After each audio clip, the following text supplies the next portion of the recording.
17 வருடங்களுக்கு பிறகு இவ்வாறான ஒரு நிலைமை ஏற்பட்டிருக்கின்றது. இவ்வாறான ஒரு பெரிய தாக்குதல் இவ்வளவு காலம் அங்கே இடம்பெறவில்லை. இப்பொழுது 4வது முறையாக மோடி அவர்கள் தனது ஆட்சி பீடத்தில் ஏறி ஆட்சி செய்து கொண்டிருக்கின்றார். அதாவது இந்துக்கள் முதல் என்பதுதான் அவருடைய மந்திரமாக இருக்கின்றது, அல்லது இந்துக்களின் தேசம்தான் இந்தியா என்று இருக்கின்றது. இந்த நிலையில் இந்த தாக்குதல் என்பது நிச்சயமாக மீண்டும் ஒரு அந்த பயங்கரவாத நிலைக்குள் நாடு செல்வதையும், குறிப்பாக காஷ்மீர் விவகாரத்தில் பாகிஸ்தான் இந்தியாவுக்கு இடையேயான முருகல் நிலை ஏற்படுவதையும், இந்த தாக்குதலை செய்த குழு என்பது சிறிய குழுவாக இருந்தால் கூட இது நிச்சயமாக பாகிஸ்தான் பின்னணி இல்லாமல் செயற்பட்டிருக்க முடியாது என்கின்ற ஒரு கருத்தியலை அனைவருமே ஏற்றுக்கொள்வார்கள். பாகிஸ்தான் உடன் இந்த விவகாரங்களில் நேரடியாக முரண்படுவதற்கு இந்தியாவிற்கு அனைத்துலக ஆதரவுடனான ஒரு சந்தர்ப்பத்தை இந்த தாக்குதல் ஏற்படுத்தி இருக்கின்றது. முதலாய நாயகனாக நின்று செய்த செயற்பாடுகள் எல்லாம் அனைவரையும் இணைத்து அது தொடர்பான செயற்பாடுகளை முன்னகர்த்தி சென்ற ஒரு நாடு மௌனமாக பின்னோக்கி செல்கின்ற பொழுது அங்கு ஏற்படுகின்ற பலவீனம் என்பது பல நாடுகளையும் பல வேறு கோணங்களில் சிந்திக்க வைத்திருக்கும். இதற்கு எலான் மாஸ்க் அவர்கள் தான் இந்த டாச் பதவியில் இருந்து விலகி தான் தனது டெஸ்லா கம்பெனியை கவனிக்க போவதாக கூறியிருக்கிறார். ட்ரம்ப் அவர்களுடைய ஆட்சி அல்லது அவர்களுடைய ஆளுமை அல்லது அவருடைய அந்த அதிகாரிகள் அனைவரும் ஒரு திறமையான பல முடிவுகளை மாற்றக்கூடியவர்களாக கருதப்பட்டாலும் இப்பொழுது அது ஒரு இல்லை என்ற படுபாதாள தோல்வியை நோக்கி செல்கின்றதா என்ற கேள்வியை எழுப்புகின்றார்கள். அமெரிக்கா அந்த பாதுகாப்பு விவகாரங்களில் அல்லது இந்த உலக முதலாளி என்கின்ற நிலையிலிருந்து கையிற நிலைக்கு மாறியது. இதன் சடுதியாக ஒரு பெரிய அரச இயந்திரத்தையும் அதன் தலைமையையும் அல்லது அது உலகில் செலுத்தி வந்த ஆதிக்கத்தையும் மாற்ற முயன்ற முயற்சி தான் அவரை இவ்வாறான ஒரு கீழ்நிலைக்கு கொண்டு சென்றது. கொலம்பியா வீடியோ இப்பொழுது அறிமுகப்படுத்துகின்றது ஹை ஸ்பீட் இன்டர்நெட். தங்கு தடையின்றி துரித கதியில் இணைய இணைப்பின் மூலம் தொலைக்காட்சி நிகழ்ச்சிகளை இடைவிடாமல் பார்த்து மகிழலாம். சீப்பான இன்டர்நெட் மூலம் இதுவரை செழிப்படைந்த உங்களுக்கு இதோ குறைந்த கட்டணத்தில் சூப்பர் ஃபாஸ்ட் இன்டர்நெட். பிரம்டனில் பல் சமூகத்தினர் மத்தியில் நன்மதிப்பை பெற்ற தமிழர் ஸ்தாபனம் கொலம்பியா வீடியோ. இலக்கம் 144 கெனடி ரோடு, ஸ்வீட் 8, பிரம்டன். 905-456-8433. உங்கள் அனைவரையும் செய்தியின் பின்னணி நிகழ்ச்சியில் சந்திப்பதில் மிக்க மகிழ்ச்சி. சமகால முக்கிய நிலவரம் தொடர்பாக பேசுகின்ற இந்த நிகழ்ச்சியில் இன்று இந்தியாவில் இடம்பெற்றிருக்கின்ற பயங்கரவாத தாக்குதல் சம்பவம் உலகையே இப்பொழுது ஒரு பக்கம் இந்தியா மீது திருப்பி பார்க்க வைத்திருக்கின்றது. காரணம், வல்லரசாக திகழ்கின்ற இந்தியாவில் இவ்வாறான ஒரு தாக்குதல் சம்பவம் என்பது அதனுடைய பாதுகாப்பு துறை சம்பந்தமாகவும் ஏற்கனவே செல்லுகின்ற சுற்றுலா பயணிகளுடைய பாதுகாப்பு கருதியும் பல நாடுகள் கரிசனை கொண்ட விடயமாக பார்க்கப்படுகிறது. இது குறித்து முதலில் பேச இருக்கின்றோம். இப்பொழுது ஆய்வாளர் சுரேஷ் தர்மா இணைந்திருக்கின்றார். அவரை சந்திக்கின்றோம். வணக்கம் சுரேஷ். வணக்கம் ராம். வணக்கம் நேயர்களே. ஆமாம், இந்திய பிரதமர் நரேந்திர மோடி அவர்கள் சவுதி அரேபிய பயணத்தை இடைநிறுத்திவிட்டு இப்பொழுது மீண்டும் இந்தியாவுக்கு திரும்பி இருக்கின்றார். பாதுகாப்பு முப்படை தளபதிகளையும் சந்தித்து பாதுகாப்பு நிலவரம் தொடர்பான ஆராய்வுகளில் அவர் ஈடுபட்டிருப்பதையும் பார்க்கக்கூடியதாக இருக்கின்றது. இந்தியாவை பொறுத்தவரையில் பொருளாதாரத்தில் வளர்ச்சி பெற்று வருகின்ற ஒரு நாடாக இருக்கின்றது. குறிப்பாக சுற்றுலாத்துறை என்பது அங்கே மக்கள் பாதுகாப்பாக சென்று தங்களுடைய சுற்றுலா நடவடிக்கைகளை மேற்கொள்ளக்கூடிய ஒரு இடமாக இருக்கின்ற பொழுது எவ்வாறு இலங்கையில் ஈஸ்டர் குண்டு தாக்குதல், அதன் பின்னர் இப்பொழுது வெளிவந்த உளவுத்துறை அறிக்கை போன்றவற்றினால் சுற்றுலாத்துறையில் ஒரு வீழ்ச்சி பதிவானதோ, அதே போன்று இந்தியா மீதான ஒரு பாதுகாப்பு குறித்த அச்சுறுத்தல் ஏற்கனவே வந்திருக்கின்றது. காரணம், இவ்வாறு காஷ்மீர் பகுதியில் தொடர்ந்து தாக்குதல்கள் நடைபெறுவது என்பது ஒரு விடயமாக இருந்தாலும் இவ்வாறு சுற்றுலா பயணிகள் கொல்லப்பட்ட விடயம், 20க்கும் மேற்பட்டவர்கள் இப்பொழுது இறந்திருப்பதாக ஆரம்ப கட்ட தகவல்கள் தெரிவிக்கின்றன. இந்த நிலையில் இது இந்தியா மீது எவ்வாறான பார்வையை உலக நாடுகள் கொள்ள வைக்கும் என்று நீங்கள் நினைக்கின்றீர்கள்? இந்தியாவில் இவ்வாறான ஒரு பாதுகாப்பு பிரச்சனை ஏற்பட்டிருப்பதற்கான முக்கிய காரணம் என்ன என்று நினைக்கின்றீர்கள்? நிச்சயமாக இது புரியோடி போன ஒரு பிரச்சனை. இந்த பிரச்சனை என்பது உண்மையிலேயே இப்பொழுது 2008ஆம் ஆண்டுக்கு பிறகான சுமார் 17 வருடங்களுக்கு பிறகு இவ்வாறான ஒரு நிலைமை ஏற்பட்டிருக்கின்றது. இவ்வாறான ஒரு பெரிய தாக்குதல் இவ்வளவு காலம் அங்கே இடம்பெறவில்லை. இப்பொழுது 4வது முறையாக மோடி அவர்கள் தனது ஆட்சி பீடத்தில் ஏறி ஆட்சி செய்து கொண்டிருக்கின்றார். அதாவது இந்துக்கள் முதல் என்பதுதான் அவருடைய மந்திரமாக இருக்கின்றது, அல்லது இந்துக்களின் தேசம்தான் இந்தியா என்று இருக்கின்றது. இந்த நிலையில் இந்த தாக்குதல் என்பது நிச்சயமாக மீண்டும் ஒரு அந்த பயங்கரவாத நிலைக்குள் நாடு செல்வதையும், குறிப்பாக காஷ்மீர் விவகாரத்தில் பாகிஸ்தான் இந்தியாவுக்கு இடையேயான முருகல் நிலை ஏற்படுவதையும், இந்த தாக்குதலை செய்த குழு என்பது சிறிய குழுவாக இருந்தால் கூட இது நிச்சயமாக பாகிஸ்தான் பின்னணி இல்லாமல் செயற்பட்டிருக்க முடியாது என்கின்ற ஒரு கருத்தியலை அனைவருமே ஏற்றுக்கொள்வார்கள். எனவே அவ்வாறான நிலையில் இது மீண்டும் ஒரு முருகல் நிலைக்கு அவர்களை இட்டுச் செல்லும். மற்றும் இந்த குழுவை கண்டறிவதற்கான அல்லது இந்த குழுவின் இயங்கு தளத்தை கண்டறிவதற்கான முயற்சிகளில் இந்தியா ஈடுபட்டு இந்த விவகாரத்தை முன்னிறுத்துமே என்று சொன்னால், இந்தியாவிற்கு இப்பொழுது கிடைத்துள்ள சந்தர்ப்பம் என்பது உலக நாடுகளின் ஆதரவுடன் இந்த விவகாரத்தை கொண்டு செல்வது என்பது.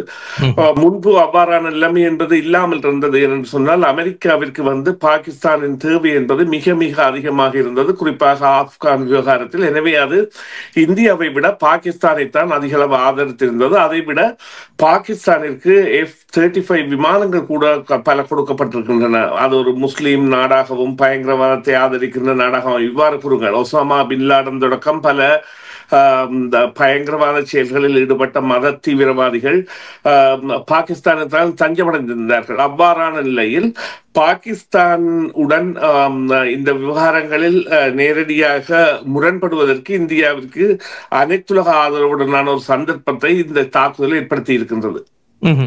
இப்பொழுது டொனால்ட் ட்ரம்ப் விதித்து வருகின்ற வரி என்பது ஒரு வர்த்தக போராக மாறி இருக்கின்ற நிலையில் இந்த பாதுகாப்பு குறித்த அச்சுறுத்தல் என்பது உலக நாடுகள் பலவற்றுக்கும் ஏற்பட்டிருப்பதாகவும் சொல்லப்படுகிறது. அதே நேரத்தில் இதில் கூடுதலாக அமெரிக்கா கரிசனை கொள்ள வேண்டும் என்ற அழுத்தத்தை பல நாடுகள் சொல்லுகின்றன. காரணம், அமெரிக்கா மீது இவ்வாறான தாக்குதல்கள் அல்லது பயங்கரவாத திட்டமிடல்கள் மேற்கொள்ளப்பட்டால் அதற்கான உதவியை, பாதுகாப்பை அளிப்பதற்கு ஏனைய நாடுகள் தயாரான நிலையில் இப்பொழுது இல்லாத ஒரு சூழல் காணப்படுகின்றது. இதனை எவ்வாறு அமெரிக்கா தன்னை தற்காத்துக் கொள்வதற்கு பயன்படுத்த போகின்றது என்ற கேள்வியும் எழுந்திருக்கின்றது. உதாரணமாக, கனடாவினுடைய எல்லைகளினுடைய பாதுகாப்பு தொடர்பாக ஏற்கனவே பல வல்லுநர்களும் குறிப்பிட்டிருக்கிறார்கள்.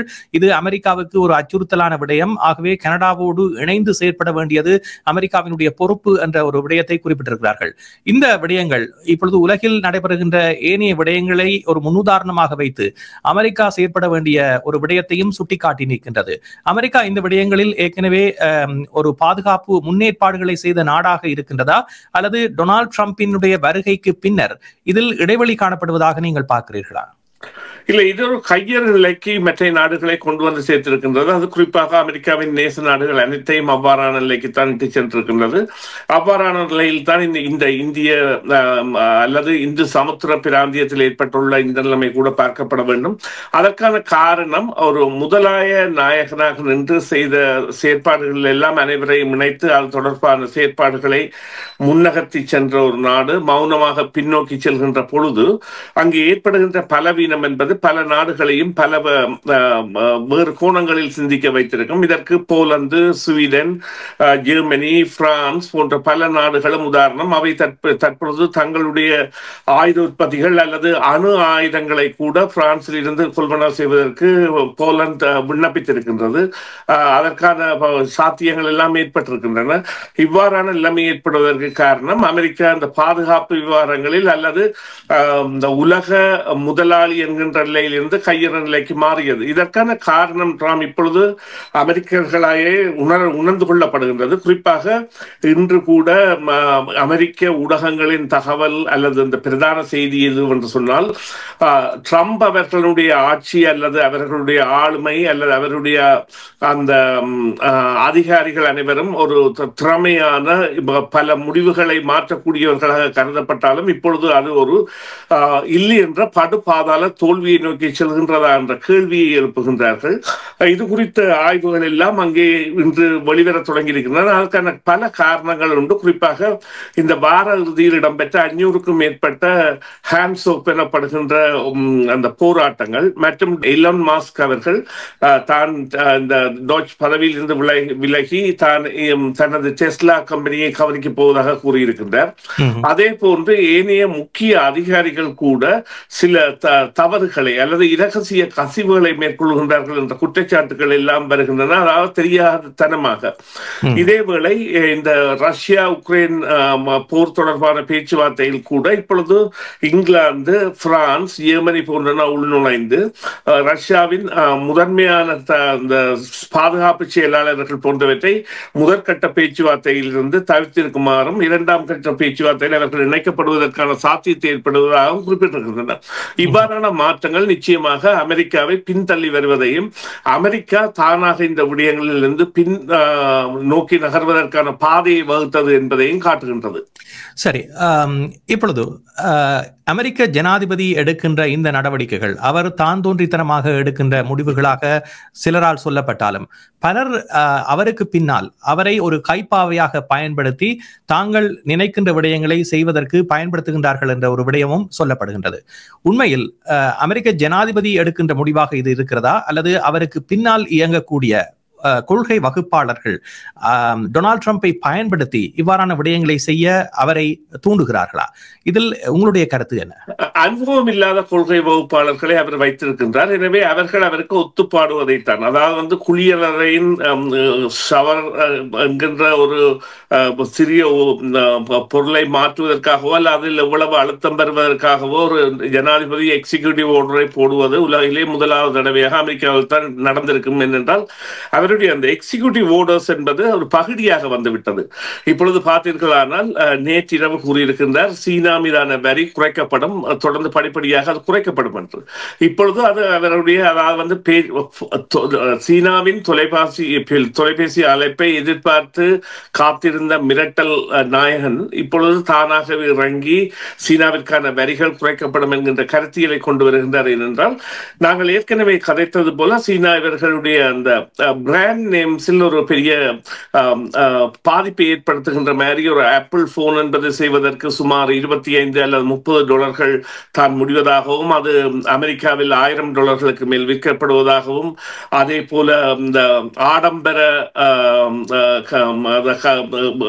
கைப்பைகள் மற்றும் சாதனங்கள் உடுப்புடவைகளின் போன்றவற்றின் விலை ஒப்பீடுகள் எல்லாம் மக்களை வேறுபுறமாக சிந்திக்க வைக்கின்றன. இவை அந்த பொருளாதார சந்தையில் கூட வீழ்ச்சியை கொண்டு வருகின்றன. எனவே அவர் தான் விரும்பியதை செய்வதற்கான ஒரு தளத்தை ஏற்படுத்தி அதன் மீதான பயணத்தை மேற்கொள்கின்ற ஒரு நாயகனாக இருக்கின்றார்.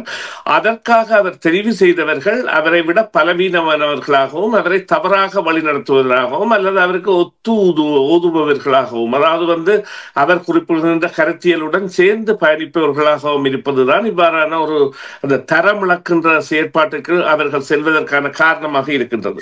ஆமாம், அமெரிக்காவை சீர்படுத்த வேண்டிய ஒரு பொறுப்பு ஒரு தலைவருக்கு இருக்கின்றது. அந்த வகையில் தான் மக்கள் அமெரிக்க ஜனாதிபதியாக இப்பொழுது பதவியேற்றிருக்கின்ற டொனால்ட் ட்ரம்புக்கான ஆதரவை வழங்கி இருக்கின்றார்கள். இதற்கு முன் இருந்த தலைவர்களும் இவ்வாறான ஒரு முடிவை எடுத்து செயற்படக்கூடியவர்களாக இருந்திருக்கவில்லை என்ற குற்றச்சாட்டை முன்வைக்கிறார்கள். ஆகவே அமெரிக்காவை வழிநடத்தக்கூடிய ட்ரம்ப் போன்ற ஒரு தலைவரை அவர்கள் தேடி இருந்தார்கள். அதற்கு அவர்களுக்கு விருப்ப தெரிவாக ட்ரம்ப் அமைந்து விட்டார்.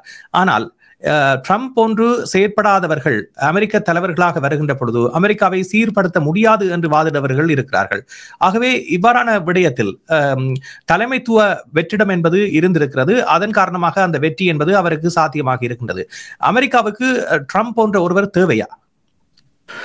வெளிப்படைய தன்மை பேணுவராக இருந்திருந்தால் நிச்சயமாக அவர் கூறிய விடயங்களில் வெற்றி பெற்றிருப்பார். அவர் கூறிய விடயங்கள் பலவற்றில் உண்மை இருந்தது என்பதில் எந்தவித சந்தேகம் இல்லை. ஆனால் அவர் கூறிய விளக்கங்கள் தான் பொய்மையாக இருந்தன. குறிப்பாக வரிகள் விதிக்கப்படும் பொழுது அது அந்த வெளிநாடுகளை பாதிக்கும், மக்கள் இதனால் பாதிக்கப்பட மாட்டார்கள் என்ற கருத்தியலாக இருக்கட்டும், அல்லது தொழிற்சாலை யுகத்தை நோக்கி மக்களை நகர்த்துவதற்கான தனது முயற்சியாக இருக்கட்டும், அந்த ஃபேக்டரி எனப்படுகின்ற தொழிற்சாலை யூகங்களுக்கு நோக்கி அந்த பொருட்கள் தயாரிப்பை இங்கே கொண்டு வந்து செய்வது என்பது போன்றவை எல்லாம் திட்டங்கள் பரிசீலிக்கப்படாத ஒரு மயக்க நிலையில் மக்களை வைத்து வெளிப்படுத்திய கருத்தியலில் அவர்கள் நம்பினார்கள். அவருக்கென்று ஒரு ஆதரவு கூட்டம் இருக்கின்றது என்பதில் எந்தவித ஐயமும் இல்லை. அதைவிட மீண்டும் கூறுகின்றேன், அவர் குறிப்பிட்ட கருத்தியல்களில் பல மாற்றம் செய்யப்பட வேண்டியவை என்பதில் எந்தவித சந்தேகமும் இல்லை. ஆனால் மாறுதலுக்கான வழி இதுவா என்றால் இல்லை. அதாவது அமெரிக்காவில் பிறக்கின்ற ஒரு குழந்தையே திருப்பி அனுப்புகின்ற ஒரு மனிதாயமற்ற நடைமுறையோ அல்லது குடும்பமாக இருக்கின்ற ஒரு பத்திரமில்லாதவர்களுக்கு விசாரணைக்கான ஒரு சந்தர்ப்பத்தை கொடுத்து ஒரு மனிதாபிமானமற்ற நிலையில் நாடு கடத்துவதையோ அல்லது பல இடங்களில் மேற்கொள்ளப்பட்ட வேலை குறைப்புகள் என்பன அந்த பணியாளர்களிடையே ஏற்படுத்திய தாக்கங்களையோ அல்லது அவர்கள் மீது அவர்கள் கொண்டிருந்த தேசப்பற்றை அசைத்ததையோ இல்லாமல் அவர் தெளிவாக திட்டங்களை போட்டு செய்திருக்கலாம். அவ்வாறு இல்லாமல் சடுதியாக ஒரு பெரிய அரச இயந்திரத்தையும் அதன் தலைமையையும் அல்லது அது உலகில் செலுத்தி வந்த ஆதிக்கத்தையும் மாற்ற முயன்ற முயற்சி தான் அவரை இவ்வாறான ஒரு கீழ்நிலைக்கு கொண்டு சென்றது. அது இல்லாமல் இருந்திருந்தால் நிச்சயமாக அவர் குறிப்பிடுகின்ற விடயங்கள் பல மாற்றுதலுக்கு உள்ளாக்கப்பட வேண்டும். ஆனால் மாறுதல் என்பது இவர்கள் நினைப்பது போன்று வேறு விதமாக வேறு அதாவது தெரிவுகளை கொண்டவையாக இருந்திருக்க வேண்டும். சரி, இந்த வாரம் கனடாவில் தேர்தல் வாரமாக இருக்கின்றது. இறுதி பிரச்சாரங்கள் முன்னெடுக்கப்பட்டிருக்கின்ற நிலையில் குறிப்பாக இப்பொழுது கருத்து கணிப்புகளினுடைய முடிவுகளில் கூட பல்வேறு இறுக்கமான சூழ்நிலை நிலவுவதை பார்க்கக்கூடியதாக இருக்கின்றது. டொனால்ட் ட்ரம்பினுடைய வரி அறிவிப்பு மற்றும் அசாதாரண சூழ்நிலைகள் என்பது கனடிய தேர்தலில் கூடுதலாக செல்வாக்கு செலுத்தி அது லிபரலுக்கான ஆதரவை பெருக்கிய விடயமாக பார்க்கப்பட்டாலும் இப்பொழுது கூடுதலான விளம்பரங்களில் கன்சர்வேட்டிவ் கட்சி தன்னுடைய பாதுகாப்பு நிலை முன்னர் லிபரல் செய்த குற்றங்களின் அடிப்படையில் தான் கனடா இவ்வாறான ஒரு நிலைக்கு வந்தது போன்ற விடயங்களை கூடுதலாக விளம்பரப்படுத்தி வருவதை பார்க்கக்கூடியதாக இருக்கின்றது. இதனால் கருத்து கணிப்புகளில் கூட சற்று வீழ்ச்சி நிலையை லிபரல் பதிவு செய்திருக்கின்றது. தொடர்ந்து அது முன்னிலையில் இருந்தாலும் கூட கன்சர்வேட்டிவ் கட்சியினுடைய வளர்ச்சி வீதம் அதிகரித்திருப்பதை பார்க்கக்கூடியதாக இருக்கின்றது. இறுதி நாள் 28ஆம் தேதி தேர்தல் வாக்களிப்பில் இது செல்வாக்கை செலுத்தக்கூடிய நிலையில் இருப்பதாகவும் கூறப்படுகிறது. காரணம், அமெரிக்க ஜனாதிபதி டொனால்ட் ட்ரம்பினுடைய அதிரடி அறிவிப்புகள் சற்று தணிந்திருக்கின்ற நிலையில் இந்த நிலைகளில் மக்களுடைய மனங்களில் மாற்றங்கள் ஏற்படக்கூடிய வாய்ப்புகளை ஏற்படுத்துமா? இது நிச்சயமாக ஒரு பகுதி மக்களிடையே 5 விதமான மக்கள் தாங்கள் இந்த தேர்தல் தொடர்பான முடிவுகளை சில வேளைகளில் மாற்றக்கூடியதாக இருக்கும் என்று தெரிவித்திருந்தார்கள். அவர்களிடையே மாற்றம் ஏற்படுவதற்கு வழி இருக்கின்றது. அதைவிட நீங்கள் குறிப்பிட்டது போல இந்த கன்சர்வேட்டிவ் கட்சி என்பது தாராளமாக பணத்தை வாரி இறைக்கின்றது. இந்த விளம்பரங்களில் அவர்கள் விளம்பர போரில் ஈடுபட்டிருக்கின்றார்கள். அது சோசியல் மீடியா மற்றும் இந்த ஊடகங்கள் மூலமான விளம்பர போர்களாக இருக்கின்றன.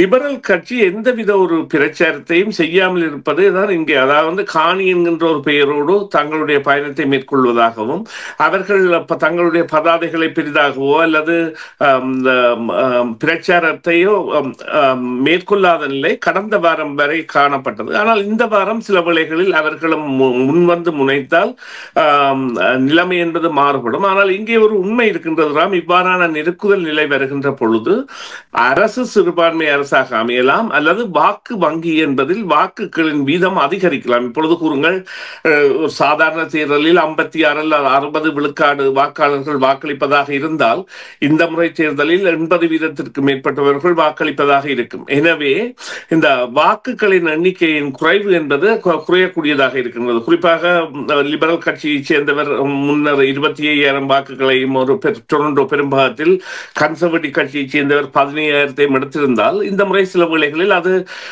24,000ஆகவும் 22,000ஆகவும் 23,000ஆகவும் அந்த வெறும் நெருக்கு புள்ளிகளுக்குள் வரக்கூடிய சாத்தியத்தை தான் இந்த வாக்கின் பங்கு வீதங்கள் ஏற்படுத்தி இருக்கின்றன. சில தொகுதிகளில் நீங்கள் பார்த்தீர்களானால் வாக்குகளின் எண்ணிக்கை வெல்பவர்களின் எண்ணிக்கை வாக்குகள் சில 10களில் இருக்கலாம். அதாவது 10-20 வாக்குகளில் கூட சிலர் வெல்லக்கூடிய சந்தர்ப்பங்களை இந்த மக்களின் அதீத அக்கறை என்பதை ஏற்படுத்தி இருக்கின்றது. இந்த தேர்தல் வரலாற்றை பார்த்தால் கூடுதலாக ஒரு கட்சி ஆட்சியில் இருந்து மீண்டும் தேர்தல் நடைபெறுகின்ற பொழுது மற்றும் ஒரு கட்சிக்கு வாக்களிப்பது மக்களுடைய ஒரு பொதுவான விடயமாக இருக்கின்றது. ஏற்கனவே 2 தவணைகளில் லிபரல் ஆட்சியில் இருந்திருக்கின்ற பொழுது மாற்றத்தை விரும்புபவர்கள் கன்சர்வேட்டிவை தெரிவிப்பதற்கான வாய்ப்புகளும் இருக்கின்றன. ஆனால் இப்போது இருக்கின்ற இந்த அசாதாரண சூழ்நிலையை கையாளக்கூடிய கட்சி என்று லிபரலுக்கு வாக்களிப்பவர்களுடைய எண்ணிக்கை அதிகரித்து கருத்து கணிப்பின் முடிவுகளை மாற்றி இருந்தது. இந்த நிலையில் மாற்றம் ஏற்படும் என்று கருதுகிறீர்களா? இந்த நிலையில் மாற்றம் ஏற்படுவதற்கான சாத்தியங்கள் அநேகமாக குறைவாக இருப்பதற்கான காரணம் என்னென்றால், நீங்கள் கூறியது போல ஆரம்ப வாக்குகள் என்பன அந்த அல்லது அட்வான்ஸ் போலிங் என்பதில் எதிர்கட்சி சார்ந்த வாக்குகளை பெரும்பான்மையாக வீழ்கின்ற பொழுதும், இந்த முறை வயது முதிர்ந்தவர்கள் கூட அந்த வாக்களிப்பில் பெரும்பான்மையாக கலந்து கொண்டதை காணக்கூடியதாக இருக்கின்றது. கனடாவில் வயது வீதியாக எடுக்கப்பட்ட அந்த வாக்காளர்களின் ஆதரவு பட்டியலில் வயது முதிர்ந்தவர்கள் 50 வயதுக்கு மேற்பட்டவர்கள் லிபரல் கட்சிக்கு ஆதரவானவர்களாகவும், அதேவேளை 20 30 35 வயதுக்கு உட்பட்டவர்களின் அதிக ஆதரவு கன்சர்வேட்டிவ் கட்சிக்காகவும் இருக்கின்றது. எனவே இந்த சென்ற வாக்காளர்களை வைத்து பார்த்தால் இரண்டு கட்சிகளிடையே பொருந்துகின்ற தன்மை என்பதும் தெரிவாவதற்கான வாக்குகள் என்பதும் குறைவாக இருக்கும். அதாவது எந்த ஒரு வேட்பாளரும் நிச்சயமாக போராட வேண்டிய தேவையை நிலைமை ஏற்படுத்தி இருக்கின்றது அவர்களுக்கு அந்த சில ஆயிரம் மேலதிக வாக்குகளை பெறுவதற்காக. நன்றி சுரேஷ். நிகழ்ச்சியில் கலந்துள்ளமைக்கு பொறுத்திருந்து பார்ப்போம். 28ஆம் தேதி தேர்தல் நடைபெற இருக்கின்றது. கனேடிய பிரஜையாக இருக்கின்ற ஒவ்வொருவரும் வாக்களிப்பில் கலந்து கொள்வது என்பது மிக முக்கியமானது. வாக்களிப்பது உங்கள் கடமை மற்றும் உரிமையும் கூட. ஆகவே அந்த உரிமையையும் கடமையையும் நீங்கள் செவ்வனே செய்ய வேண்டும் என்பதை இந்த நிகழ்ச்சியின் வாயிலாக கேட்டுக்கொண்டு இன்றைய நிகழ்ச்சியில் இருந்து நாங்கள் விடைபெறுகின்றோம். மீண்டும் மற்றொரு பொழுதிலே சந்திப்போம். நன்றி ராம். நன்றி நேயர்களே. CMR யூடியூப் சேனலில் இணைந்திருக்கும் நேயர்கள் அனைவருக்கும் எமது நன்றி. காமெண்ட்ஸ் பகுதியில் உங்கள் கருத்துக்களை தெரிவிக்க தவறாதீர்கள். முக்கிய செய்திகள், காணொளி தொகுப்புகள், நேர்காணல் என பலதரப்பட்ட அம்சங்களையும் உங்களுக்காக தருகின்றது CMR யூடியூப் சேனல். CMR என்று சர்ச் செய்து எமது யூடியூப் சேனலை சப்ஸ்கிரைப் பண்ணுங்கள். உங்கள் உற்றார் உறவினர் நண்பர்களோடும் இந்த காணொளி தொகுப்புகளை பகிர்ந்து கொள்ளுங்கள். அருகில் இருக்கின்ற முக்கிய காணொளி தொகுப்புகளையும் தவறவிடாமல் பாருங்கள்.